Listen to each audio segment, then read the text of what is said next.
দেশের শান্তি, স্থিতিশীলতা, সমৃদ্ধি, উন্নয়ন, অগ্রগতির জন্য আমরা মহান আল্লাহ রাব্বুল আলামিনের দরবারে আজকের দিনে প্রার্থনা করি এবং আমরা সবাই ঐক্যবদ্ধভাবে এই জাতিকে এগিয়ে নিয়ে যাই। এটাই আমাদের আজকের দিনের আহ্বান। আপনি সম্প্রতি দেশের বাইরে গিয়েছেন, ওখানে রোহিঙ্গা ইস্যু নিয়ে আপনারা আলোচনা করেন। ওইটা সেই ইস্যু ছিল না, দেশের বাইরে ইস্যু ছিল যে এটা বৈশ্বিক ফ্রড সামিট, মানে আন্তর্জাতিক এটা ডিজিটাল প্রতারণা এবং এটাকে স্ক্যাম বলে, এটা ভয়াবহ আকার ধারণ করেছে পৃথিবীব্যাপী।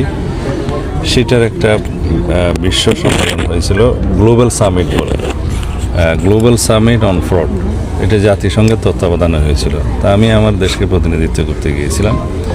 এখানে কিভাবে এই জাতীয় অপরাধ বৈশ্বিকভাবে সম্মিলিতভাবে এটা মোকাবিলা করা যায় সেটার কৌশল প্রণয়ন এবং বিভিন্ন রকমের এগ্রিমেন্ট, মেমো অফ আন্ডারস্ট্যান্ডিং ইত্যাদি করার বিষয়ে আলোচনা হয়েছে, যাতে এই অপরাধটা যেহেতু কোনো একটা নির্দিষ্ট দেশের গণ্ডির ভিতরে থাকে না এবং বিভিন্ন ইন্টারন্যাশনাল নেটওয়ার্কের মাধ্যমে এগুলো পরিচালিত হয়, সুতরাং এগুলো সম্মিলিতভাবে বৈশ্বিক পর্যায়ে মোকাবিলা করা ছাড়া অন্য কোনোভাবে মোকাবিলা করা যাবে না।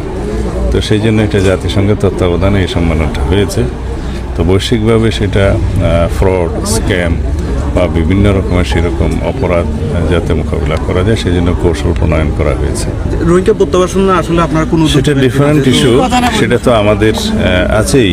আমরা এটা আন্তর্জাতিক সম্প্রদায়ের সহযোগিতা কামনা করি সবসময়, যাতে বর্তমান সাহায্য সহযোগিতাও বহাল থাকে এবং ভবিষ্যতে তাদেরকে মর্যাদাপূর্ণভাবে তাদের নিজেদের দেশে প্রত্যাবাসন করা যায়। সেই জন্য আন্তর্জাতিক মহলের আমরা সহযোগিতা সবসময় কামনা করি এবং জাতিসংঘের যাতে এই বিষয়ে তৎপরতাটা আরও বৃদ্ধি পায় এবং শক্তিশালী হয় সেই জন্য আমরা আহ্বান জানাই এবং আমাদের প্রচেষ্টা এটা থাকবে, যেহেতু এটা আমাদের জন্য একটি বিশাল সমস্যা।